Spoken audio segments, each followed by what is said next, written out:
Bismillahirrahmanirrahim. Sebuah hadis yang dikeluarkan oleh Abi Dawud dari hadis Abi Sa'id Al-Khudri radhiyallahu. Beliau mengatakan, "Dakhala Rasulullah sallallahu alaihi wasallam dzata yaumin al-masjid. Fa idza huwa bi rajulin minal ansar yuqalu lahu Abu Umamah. Faqala ya Aba Umamah, ma li araka jalisan fil masjidi fi ghairi waqti salat. Qala humumun lazimatni wa duyunun ya Rasulullah. Qala afalau allimuka kalaman idza anta qultahu adhaballahu azza wa jal hammaka wa qada anka daina. Qalta qultu bala ya Rasulullah. Qala idza asbahta wa idza amsayta Allahumma inni a'udzubika minal hammi wal hazan wa a'udzubika minal ajzi wal kasali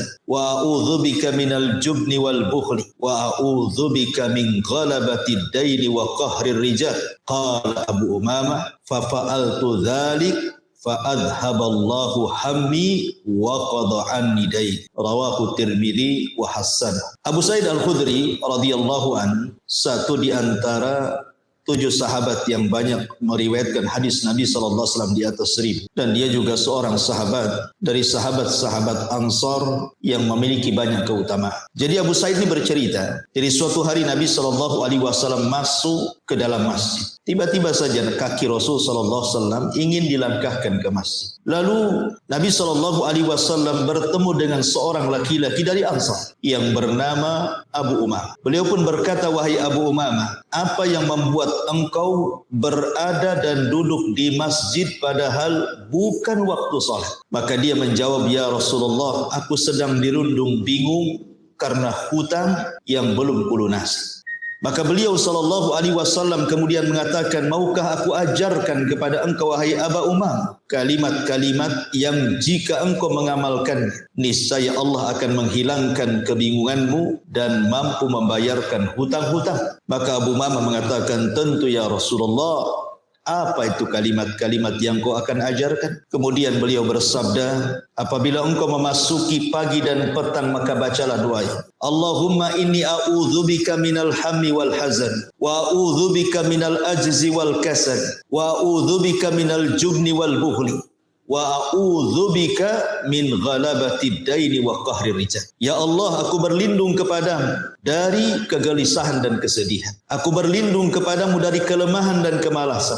Aku berlindung kepadamu dari sikap pengecut dan bakhil. Dan juga aku berlindung kepadamu dari lilitan hutang dan kesewenang-wenangan manusia kepada. Kemudian Abu Umamah berkata, kemudian aku melakukannya sebagaimana arahan Rasul. Ternyata Allah benar-benar setelah itu menghilangkan kegelisahanku dan memberikan jalan untuk melunasi hutang-hutang. Hadis ini dikeluarkan Abi Dawud dan dihasankan. Ma'asyiral muslimin yang dimuliakan Allah Subhanahu wa taala. Hadis ini sebelum saya jelaskan tentang makna doanya, karena yang penting adalah makna daripada doa yang diajarkan Rasul. Ini bisa dijadikan pegangan hidup. Jadi di zaman Nabi SAW ada satu kisah. Ketika Nabi SAW tiba-tiba kakinya dilangkahkan ke masjid dan itu di waktu duha. Kita tahu waktu duha itu waktu orang sibuk-sibuknya bekerja. Yang ke kantor, yang ke ladang, yang ke pasar.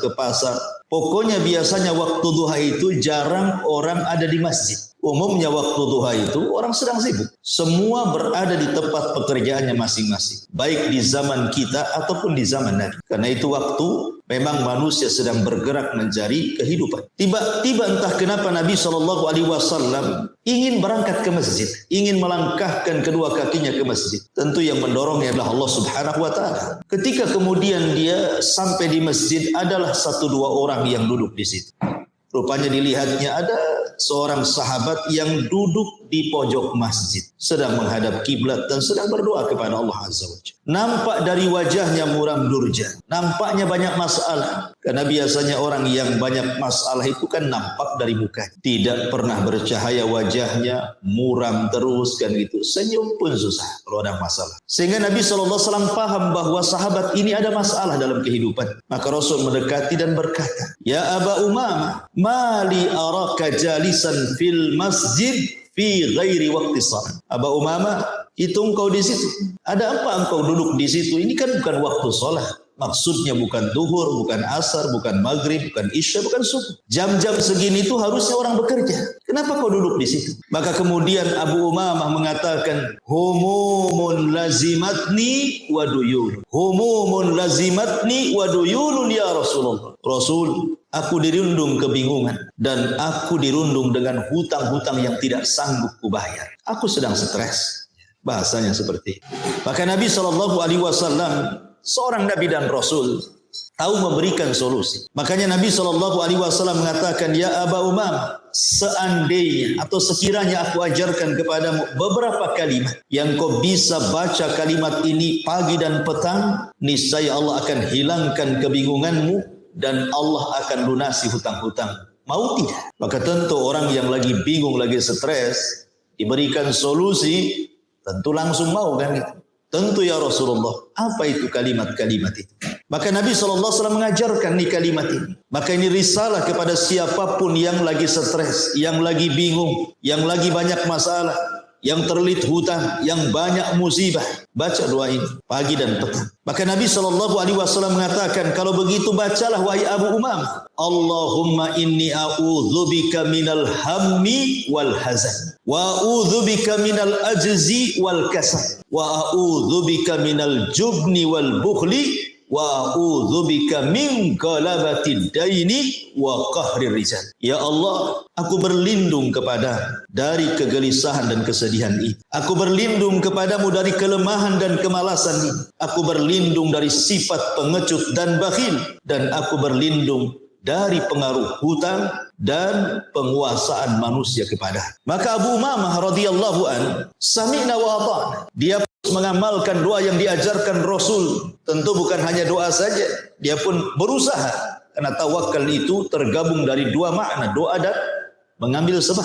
Maka selang beberapa waktu setelah dia mengamalkan doa ini, apa kata beliau? Fa fa'altu dzalika fa adhaballahu hammi wa qada anni dain. Ketika aku rutinkan doa itu pagi petang, maka Allah Subhanahu wa taala pun lambat laun menghilangkan kebingunganku dan melunasi seluruh hutang-hutang. Dari sini banyak faedah ma'asyiral muslimin yang dimuliakan Allah Subhanahu wa taala. Ada satu pertanyaan, kenapa di waktu itu Nabi SAW melangkahkan kaki padahal tidak ada sesuatu yang dituju oleh Nabi di masjid itu? Pertanyaannya, Abu Umamah radhiyallahu an adalah seorang sahabat Nabi SAW, dan ini menunjukkan bahwa kebingungan ataupun susah gitu ya, kesusahan hidup ini bukan hanya dialami oleh kita. Rupanya para sahabat pun susah juga. Ada juga yang kelit hutang gitu ya. Jadi bukan Anda sendiri yang kelit hutang itu. Sahabat pun ada yang kelit hutang. Sehingga hidupnya susah, akhirnya bingung dan stres. Tapi Abu Umamah mengajarkan kepada kita, apabila kita ada masalah, diuji oleh Allah Subhanahu wa taala dengan berbagai macam ujian, maka tidak ada tempat untuk mencari solusi kecuali masjid. Maka dia berangkat ke masjid. Kemudian dia duduk di mihrab, menengadahkan tangan kepada Allah dan berdoa, ya Rabbi ya. Maka dijelaskan dalam sebuah riwayat, kana Nabi sallallahu alaihi wasallam idza hajabahu amrun fazi'a ila shalah. Nabi itu kalau ditimpa sebuah permasalahan yang sulit keluar dari situ, maka Rasul biasanya langsung salat. Kenapa? Karena dalam salat itu maknanya melibatkan Allah dalam permasalahan. Sebesar apapun masalah, kalau Allah terlibatkan akan diuraikan itu masalah. Tapi sekecil apapun masalah, kalau Allah tidak terlibat, susah untuk menyelesaikan. Makanya Abu Umamah tahu. Dan ketika dia berdoa kepada Allah Subhanahu wa taala, doanya melesat ke langit.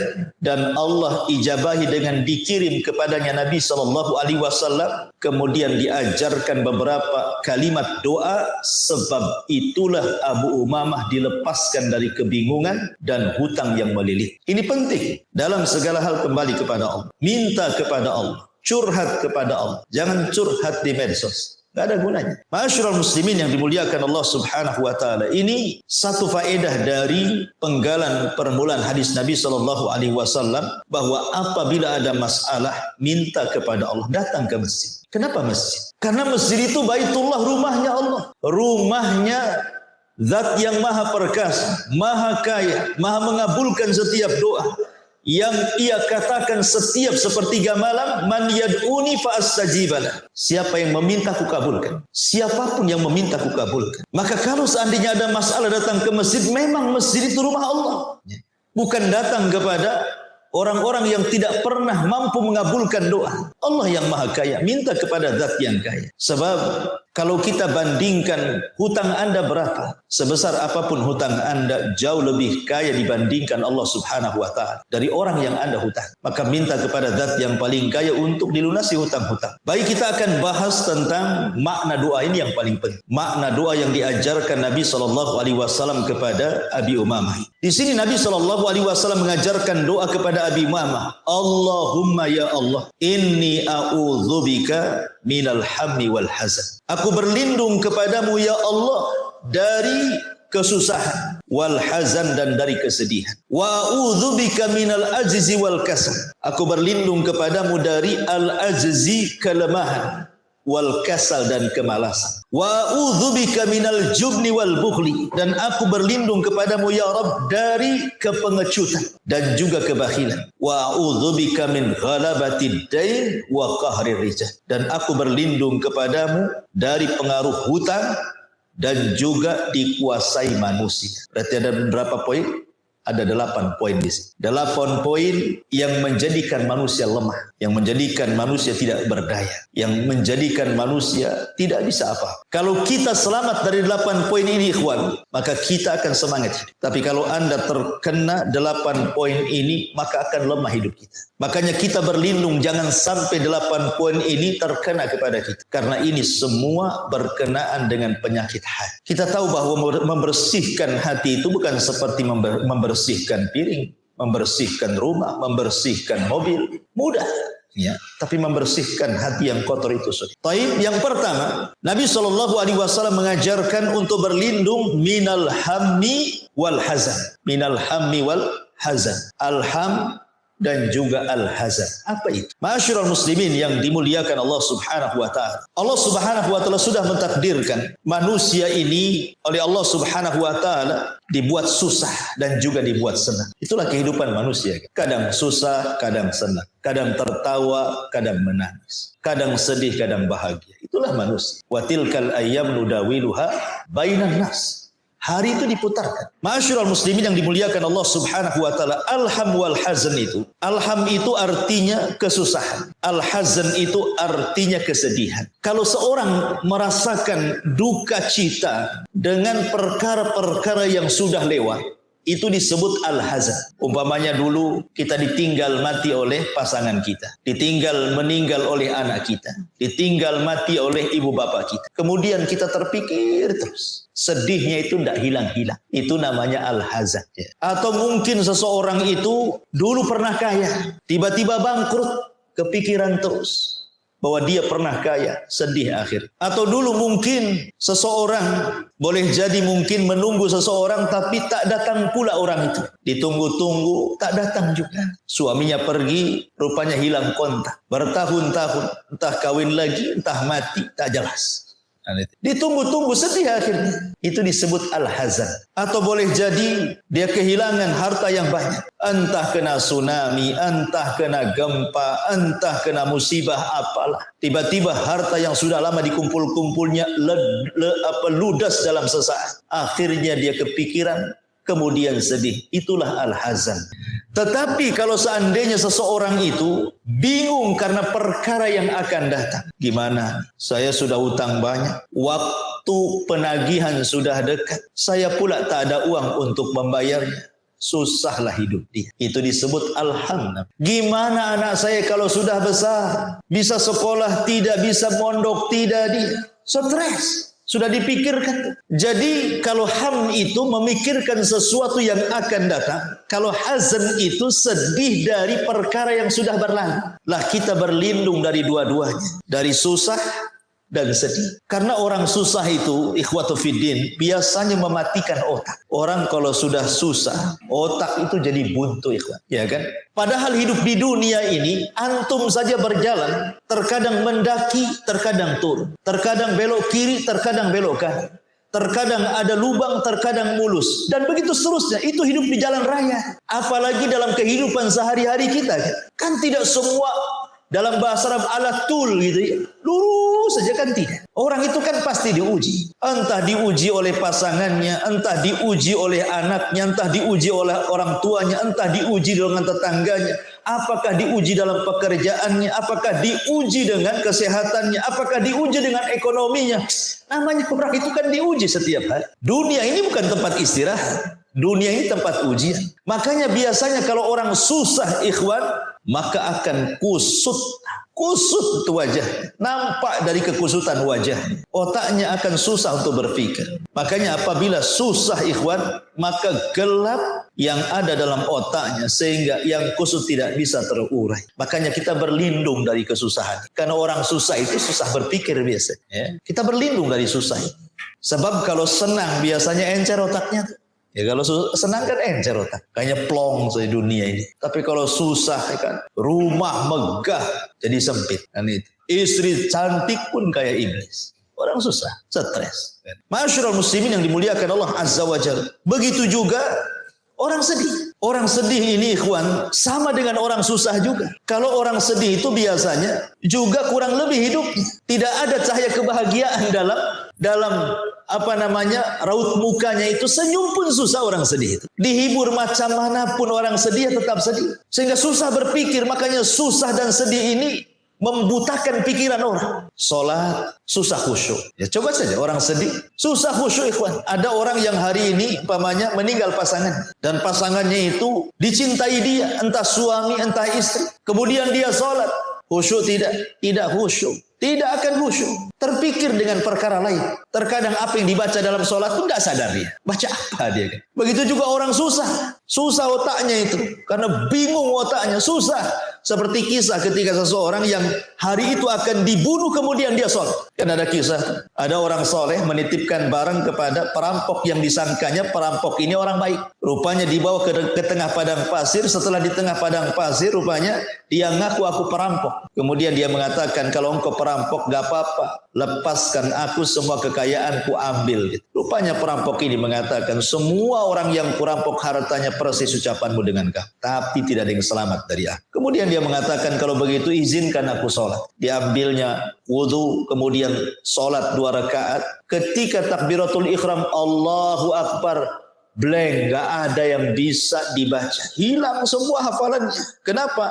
Terpikir habis sholat mau mati, mau dibunuh. Coba bayangkan. Antum sholat kemudian ditodongkan pisau dari belakang. Habis salam saja pecah tuh kepala. Kira-kira Fatihah itu hafal nggak? Nggak akan hafal. Apa ini?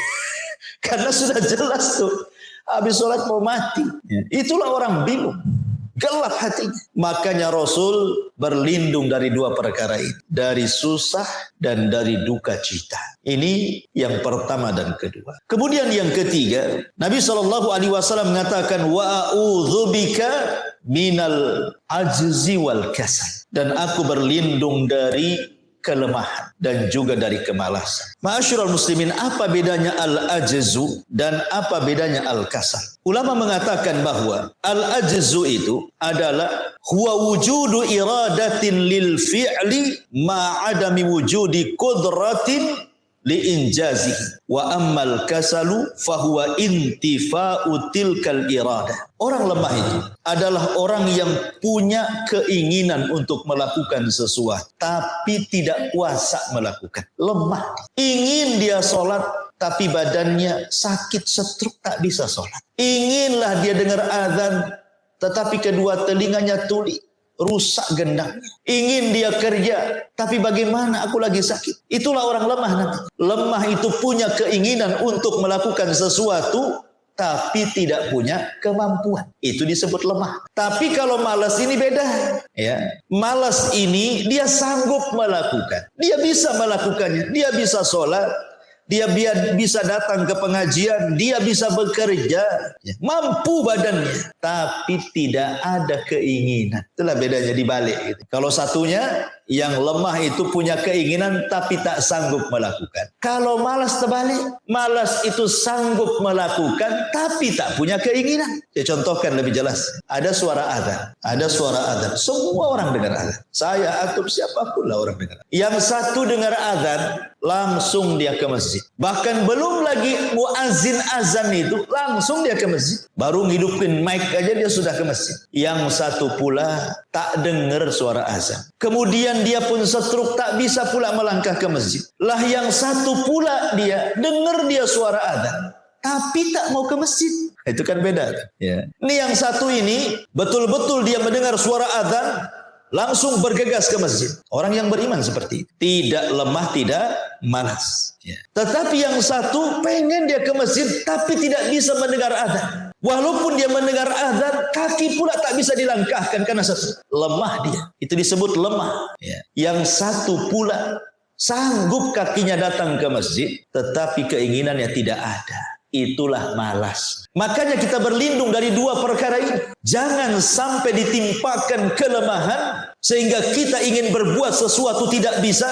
Jangan pula sampai ditimpa kemalasan, mampu melakukan sesuatu tapi dihilangkan keinginan. Seorang mukmin dihilangkan dua penyakit ini. Jangan malas dan jangan lemah. Ma'asyiral muslimin yang dimuliakan Allah Subhanahu wa taala. Orang lemah ini, lemah pula pikiran. Orang lemah ini pikirannya lemah, tidak ada energi, tidak punya inisiatif. Orang lemah, ya, mudah menyerah. Dalam kehidupan dunia itu orang lemah mudah menyerah. Belum dihadapi sudah nyerah. Padahal kalau seandainya permasalahan itu dihadapi, yang besar itu jadi kecil sebenarnya. Tapi karena lemah dia, perasaan bahwa kalau saya selesaikan tidak bisa, saya mundur saja. Nah, itulah orang lemah. Nggak akan sukses hidupnya orang lemah itu. Ya. Karena orang lemah itu masalah berat itu makin berat bagi dia.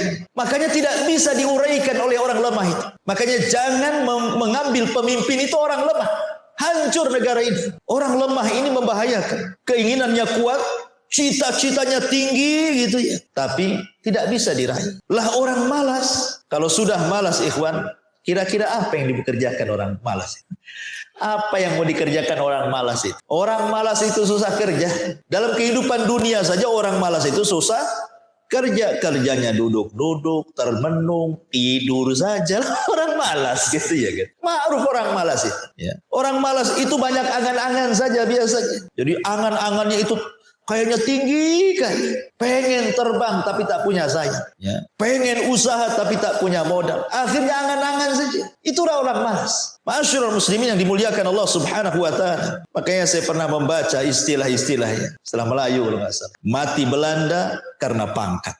Mati Cina karena kaya. Mati Keling karena makanan. Mati Melayu karena angan-angan.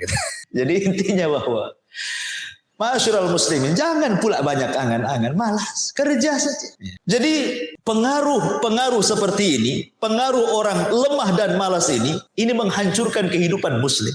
Kehidupan kita dihancurkan dengan dua sifat ini. Makanya kenapa Nabi SAW berdoa, jangan sampai seorang mukmin ini terkena malas dan terkena lemah. Jangan kita lemah, jangan kita malas. Tetapi harusnya kita kuat dan semangat. Seorang muslim itu harus kuat dan semangat. Menghadapi apapun harus kuat dan semangat. Makanya kenapa Nabi SAW mengatakan, ajaban li amril mu'min inna amrahu kullahu khairun, kata Rasul. Saya heran dengan perkaranya seorang mukmin, kata Rasul. Kok semuanya baik bagi dia? Enggak ada yang jelek bagi seorang mukmin. Semua baik bagi dia. Ditimpa musibah, dia sabar. Ditimpa nikmat, dia syukur. Dua-duanya baik, kata Rasul. Itulah seorang mukmin. Betapa banyak orang yang ketika ditimpa musibah tidak sabar, akhirnya menjadi lemah dia hidup. Putus asa, mengingkari rahmat Allah, jatuh ke dosa besar. Kan banyak tuh yang ditimpa musibah akhirnya kemudian mengeluh, Allah pula disalahkan. Za'ala fitnatan nasi ka'adzabillah. Dijadikannya fitnah manusia kepadanya seperti azab yang Allah turunkan. Gara-gara manusia ngomongin kita, membuli kita di medsos, padahal itu medsos bukan alam nyata, alam gaib itu. Udah stres hidupnya, udah lemah. Ya. Ini kan repot kalau kayak gini. Makanya kenapa kemudian Nabi SAW meminta agar seorang muslim dan mukmin itu terhindar dari dua sifat ini. Sifat lemah dan sifat malas. Ini sudah 4. Kemudian kata Nabi SAW, Nabi SAW mengatakan yang ke-5 dan ke-6, wa a'udzubika minal jubni wal bukhli, dan aku berlindung kepadamu ya Rabb dari al-jubni. Jubni itu apa? Pengecut. Al-bukhli itu apa? Bakhil. Orang bakhil itu ikhwan, apa sih? Apa sebenarnya keinginan orang bakhil itu? Bukankah kebakhilan itu tidak menambah harta, dan bukankah infak juga tidak menyedikitkan harta? Dikiranya orang bakhil itu nambah harta? Tidak. Karena harta itu sudah ditakdirkan kan porsinya oleh Allah Azza wa Jalla. Kan sudah ditentukan porsinya oleh Allah. Semua sudah ditakdirkan. Bahkan ketika kita dalam janin perut ibu kita, datanglah malaikat itu menulis rizkinya sekian, hidupnya sekian, matinya sekian, bahagianya sekian. Kan begitu ya? Sudah ditulis rizkinya. Lalu kenapa Anda bakhil? Bakhil loh tidak menambah harta. Infak juga tidak menyedikitkan harta. Bahkan sebaliknya, ma naqasa min mali sadaqah bal yazdad kata Rasulullah. Tidak berkurang harta yang disedekahkan, bahkan bertambah dan bertambah. Semua sudah ditakdirkan. Kalaupun kita menyedekahkan harta kita, tidak akan memadaratkan harta kita. Sekarang ada orang yang mengumpulkan harta. Maksudnya apa? Maksudnya mungkin ia ingin menguasai harta. Tapi lama-lama ketika harta sudah banyak, dia pula yang dikuasai harta. Kan begitu ya? Maunya kan dia yang menguasai harta. Oh, nanti kalau sudah saya punya rumah, kalau saya punya mobil, kalau saya punya uang banyak, saya juga pengenlah umroh haji. Saya pengen buat masjid, saya pengen buat musola. Saya pengenlah ini itu, macam-macam tuh angan-angannya waktu miskin tuh. Ketika dikumpulkan harta sedikit demi sedikit, kayalah dia. Ketika dia sudah kaya, lupa tuh keinginan baik. Yang ada harta menguasainya. Makanya Rasul mengatakan ta'isa abdud dinar wa ta'isa abdud dirham. Celaka hamba dinar dan celaka hamba dirham. Kenapa Rasul mengistilahkan celaka hamba dinar, celaka hamba dirham itu? Karena dinar dan dirham itulah yang telah menghambakan dirinya. Di mana ketika dinar dan dirham menyuruh dia zalim, dia pun zalim. Menyuruh untuk berbuat jahat, dia pun buat jahat. Menyuruh untuk bakhil, dia pun bakhil. Menyuruh untuk memutus silaturahim, dia pun putus silaturahim. Lalu siapa yang menguasai? Harta atau Anda? Ya. Makanya ikhwatu fiddin, sifat bakhil ini aneh sebenarnya. Kalau orang yakin dengan takdir Allah Azza wa Jalla, tidak mungkin orang bakhil. Sampai ada satu kisah, ada orang kaya raya. Dulunya orang miskin. Akhirnya bekerja, kayalah dia. Setelah kaya, anaknya pula yang memanfaatkan kekayaan. Belilah mobil bagus tuh anaknya. Ya. Kemudian orang-orang mengatakan kepada orang kaya itu, bukankah kau yang cari uang? Kenapa pula anakmu yang pakai mobil? Kau jalan kaki. Gitu. Apa jawabannya? Aku ini anak orang miskin, makanya aku jalan kaki. Anakku ini anak orang kaya, makanya pakai mobil. Subhanallah. Gimana nih cerita? Ya. Jadi dia ini hanya kumpul harta, rupanya orang lain yang menikmatinya.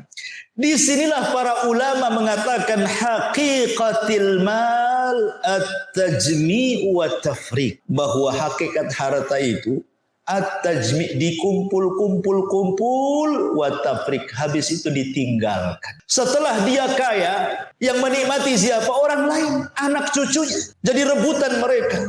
Ketika dia meninggal, Masya Allah sedihnya luar biasa. Kayaknya air mata kalau ditampung itu satu ember lah tuh. Saking sedihnya ayahnya meninggal. Sehari saja nangis kayak gitu. Besoknya tanya, mana kunci berangkas? Mana tuh sertifikat rumah? Di notaris mana? Ada mulai kan begitu. Lalu apa coba? Lelah Anda bekerja, capek Anda mencari uang, rupanya setelah banyak uangnya diserahkan kepada orang. Yang parahnya pula ahli warisnya bunuh-bunuhan. Mereka yang senang, Anda pula susah di kuburan. Karena di akhirat orang yang banyak harta akan dua soalannya, min aina iktasabahu wa fima anfaqahu. Dari mana kau dapat harta itu? Kemana kau belanjakan? Ma'asyiral muslimin yang dimuliakan Allah Subhanahu wa taala. Maka bakhil ini ikhwan, kata Imam Syaukani rahimahullahu taala, al-bukhlu qad lazimal yahud luzuma dhalli syamsi fala tara yahudiyan wa in kana maluhu fi ghayatil kasrah illa wa huwa min abkhali khalqillah. Kata Imam Syaukani, bakhil itu adalah sifat yang melazimkan bagi Yahudi. Orang Yahudi itu terkenal manusia paling bakhil di alam semesta, kata Syaukani. Dan engkau tidak akan melihat satupun orang Yahudi walaupun hartanya banyak, kata beliau, illa wa huwa min abkhali khalqillah, kecuali mereka adalah orang yang paling sebakhil-bakhilnya makhluk Allah. Karena bakhil sendiri ikhwan, itu hakikatnya sifat binatang, bukan sifat manusia. Coba lihat kalau antum kasih makan ke monyet itu, ya kan? Rebutan, nggak ada monyet bagi-bagi sama kawan. Yang ada tangan satu pegang pisang, tangan lain juga pegang pisang, kaki pula pegang pisang. Di mulut belum dilepehkan. Ya. Lari dia, nggak mau berbagi dengan kawannya kan.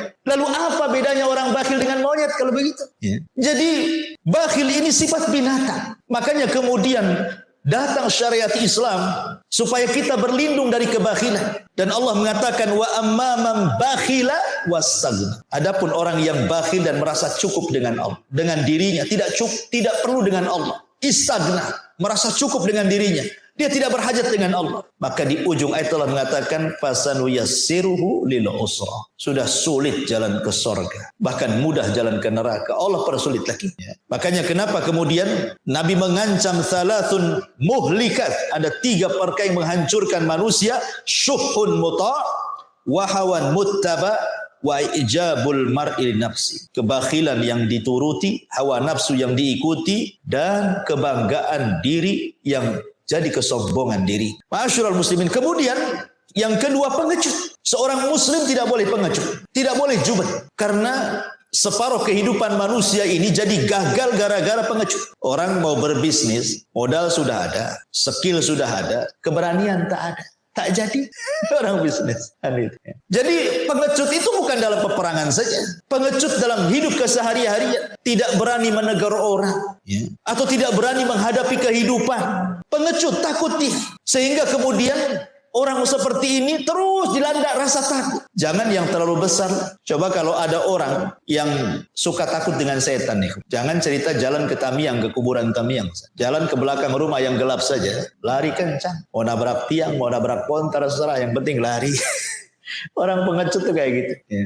Itu dalam kehidupan apapun orang pengecut itu kan seperti itu. Makanya kenapa dalam Islam kita meminta dihilangkan, jangan sampai jadi orang pengecut. Apalagi sampai menyampaikan kebenaran. Jangan takut menyampaikan kebenaran. Ya. Makanya ketika Hasan Al-Basri rahimahullahu ta'ala ditanya soal zuhud, dia mengatakan, ma laka fi yadi. Letakkan hartamu di tangan. Jangan letakkan di hati. Sebab kalau datang harta cukup di tangan. Pergi harta cukup pergi dari tangan. Hati tidak ada ruang untuk harta. Sehingga tidak akan sedih. Datang harta tidak begitu bahagia. Pergi harta pun tidak begitu sedih. Kemudian orang-orang mengatakan, ya Imam, engkau ini selalu mengajarkan kami zuhud. Kenapa kau kaya raya? Dikiranya orang sudah harus miskin gitu maksud.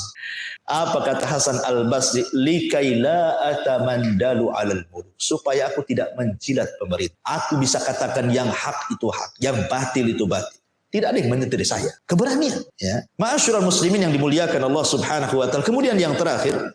Yang nomor 7 dan 8. Nabi SAW mengatakan wa'udzubika min ghalabatid dain wa qahri rijal. Wa'udzubika min ghalabati dain wa qahri ar-rijal. Ma'asyiral muslimin yang dimuliakan Allah Azza wa Jalla, dan aku berlindung kepadamu ya Rabb dari pengaruh hutang. Inilah yang dimaksud hadis yang kita baca, yang diderita oleh anak muda yang ditemui Rasul yang namanya Abu Mamah. Ada apa wahai Abu Mamah? Humumun lazimatni wa duyunun, kebingungan dan hutang ya Rasul yang melilit aku. Ma'asyiral muslimin yang dimuliakan Allah Subhanahu wa taala. Hutang ini sampai-sampai Rasul mengatakan, iyyakum wad-dain fa inna awwalahu hammun wa akhirahu harbun. Hati-hati kamu jangan hutang. Karena hutang itu awalnya adalah kesusahan, kebingungan, dan akhirnya peperangan dan permusuhan. Dalam riwayat, hammun fil laili wa mazallatun finnah. Tidak bisa tidur di malam hari karena stres, di siang hari hilang pula karena dicari debt collector. Hilang siang-siang, sembunyi deh. Ya kan? Orang utang kan gitu, nggak akan bisa tidur orang banyak utang itu. Stres dia, malamnya nggak akan nyenyak tidur. Terkadang tidur pun ke bawah mimpi itu debt kolektornya itu. Bahkan lebih kejam lagi dalam mimpi debt kolektor daripada kenyataan. Stres orang hutang. Tetapi sebelum saya jelaskan ini, seseorang itu kalau memang dililit hutang karena sebuah perkara yang memang menghajatkan. Contoh memang dia miskin orang. Kemudian anaknya sakit. Rumahnya bocor. Ya. Kesehatannya terganggu. Dia tidak bisa ke dokter. Kalau tidak mati. Dan begitu seterusnya. Terpaksalah dia hutang. Akhirnya kemudian setelah sembuh anaknya. Dia tidak sanggup membayar hutang. Tapi dia sudah berusaha untuk membayar hutangnya. Kemudian Allah takdirkan meninggal. Maka Allah akan redha kepada pemilik harta yang menghutangi. Nanti pada hari kiamat tidak akan diambil kebaikan. Tetapi kalau dia hutang hanya untuk memperkaya diri sendiri. Dia hutang karena hidup di zaman sekarang ini kayaknya kalau nggak hutang nggak afdol. Rumah, cicil, kredit KPR, hutang. Kan itu ya. Setelah rumah tengok tetangga punya motor, pengen juga beli motor. Datang ke Adira, hutang lagi. Kan itu. Kemudian gak enak tidur di lantai gitu. Tengok di marketplace. Oh, nampaklah ada ranjang bagus, ring bed. Boleh hutang, cicil, hutang lagi kan. Kulkas hutang, alat-alat dapur hutang, semua hutang. Coba ingat, nggak nasib baik bukan istri aja yang hutang maharnya. Ada orang yang seperti ini, hidupnya hanya untuk hutang, padahal bukan hajat, bukan kebutuhan kan. Dia bisa tidur kok di tikar, kenapa mesti hutang? Kan sama saja. Jadi yang lebih parahnya lagi, ada orang-orang yang ketika dimintai untuk membayar hutang, lari-lari dia. Makanya persis seperti hadis ini, mazallatun finnahar, hilang dia di siang hari. Karena dicari debt kolektor itu. Orang hutang itu. Kemana HP nggak aktif, nomor diblokir. Anehnya pula handphonenya bagus. Kalau lebaran bisalah dia pakai baju bagus, anaknya pun bagus-bagus. Mobilnya bagus, semuanya serba bagus. Coba kalau seandainya ada orang mengatakan, daripada kau belikan handphone, belikan mobil, bayarlah hutang-hutang kamu kepadaku. Kan gitu, ngeleslah macam-macam. Inilah yang disabdakan Nabi SAW, matlul ghani zulmun yuhillu irdahu wa uqubatah. Orang yang sanggup membayar walaupun dengan cara cicil, tapi tidak mau membayar, zalim dia, halal digibah kehormatannya, ataupun halal dipenjarakan badan. Masalahnya Ustaz, kalau saya lapor polisi, bukan pidana, perdata nih. Habis duit saja. Ma'asyiral muslimin yang dimuliakan Allah Azza wa Jalla. Intinya bahwa kita berlindung karena begitu orang punya hutang itu dia stres malamnya. Persis kata Rasulullah. Fa inna awwalahu hammun. Awalnya stres, enggak bisa bayar.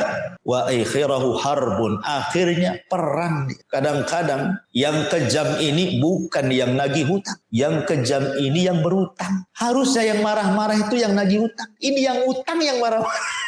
Ancam-ancam lagi. Ya. Jadi kadang-kadang aneh di dunia ini. Jadi makanya kenapa di sini Nabi mengatakan wa akhirahu harbun. Jadi bertengkar jadinya kan. Tadinya hubungannya baik-baik saja. Ketika pinjam itu Masya Allah. Pakai gombal mokio katanya muda. Dirayu-rayunya tolong ini itu. Dikasih utang. Baik rayuannya. Ketika diambil uangnya. Jadi musuh bebuyutan. Kadang-kadang hilang. Ya. Makanya di sini ma'asyiral muslimin yang dimuliakan Allah Azza wa Jalla, sampai Ibnu Umar mengatakan kepada Hamran, seorang sahabatnya, ya Hamran ittaqillah wala tamut wa alayka dainun. Wahai Hamran, bertakwalah kepada Allah, jangan mati sementara engkau membawa hutang. Kenapa? Karena kebaikanmu akan diambil sehingga tidak tersisa dinar dan dirham lagi untuk. Ma'asyiral muslimin yang dimuliakan Allah Azza wa Jalla. Kemudian yang terakhir, wa qahrir rijal, dikuasai manusia. Umumnya dikuasai manusia itu karena terlampau banyak orang itu mendapatkan hutang budi, ya kan? Kalau ada orang sudah banyak bantu, banyak nolong, akhirnya hutang budinya segudang, susahlah kita mau nasihat. Nggak enak, dia udah baik sama saya. Gitu. Tolonglah nasihati. Dia sudah zalim sama saya, udah jahat. Iya mau saya. Tapi gimana ya? Dia juga sudah baik sama saya. itulah dihutangi. Kalau sudah hutang ini kan, kalau dain ini hutang harta, ini hutang budi ini. Sama-sama hutang. Ya. Yang satu hutang duit, yang satu hutang budi.